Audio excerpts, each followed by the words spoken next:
all of the precious metals and fine materials that were donated by the Jewish people towards the construction of the Mishkan, the tabernacle, were given to one person, Moshe. No financial oversight. One commentator asks, why would Moshe put himself in that situation where people could suspect him of skimming a little off the top? And he gives several answers. Number one, Moshe knew nobody's going to suspect me because God's continuing to speak to me publicly. And God's not going to speak to a thief. Multiple instances of where someone would ask Moshe a question. He'd say, wait right here, I'm going to go check with God and then talk to God and come back. And so that shows, I'm not a thief. God is still talking to me. Second answer is that after they constructed the Mishkan, nobody could stand it up. It took an open miracle. Moshe did it himself. He was strong, but not that strong. And God wasn't going to do an open miracle for a thief, let alone with the instrumentality from which he stole. Number three, God writes at the beginning of this week's Parshat, Ele, Pekudei HaMishkan. These are the countings of the Mishkan. God's telling us in writing, I provided the financial oversight. Everything that was collected was used. He didn't take a nickel. Imagine going into a restaurant asking, what's your supervision? They say, God.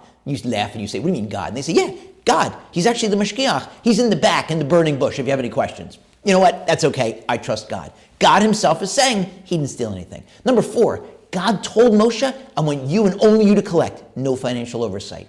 Why might God have done that? Maybe because the Mishkan's being built as an atonement for the golden calf. And the money that the Jews are donating is an atonement for the gold that they donated towards the golden calf. Moshe is the only one that didn't donate any of that money to the golden calf. So maybe in this instance, him and him alone. And maybe you can learn a lesson from this. If you're collecting charitable funds and you fulfill all these four qualifications, number one, God is still speaking to you publicly. Number two, he's going to do an open miracle for you with respect to the funds that you gather. Number three, God's going to give you a letter in writing that he provided the financial oversight. And number four, God tells you, I want you and only you, no financial oversight, then it's fine. You don't need anybody looking at the books. But only off chance that you don't fulfill those four requirements, get financial oversight if you're collecting charitable funds. In fact, even Moshe was subject later, not just to questions, but to ridicule. The Gemara explains how a Roman minister challenged Rav Yochanan ben Zakkai and said, your teacher Moshe, was he a thief or a gambler, or did he not know how to add? Because this minister had gone very carefully through the Torah and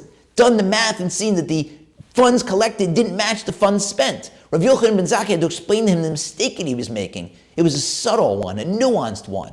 But if Moshe can be subject to questioning or ridicule, anybody can.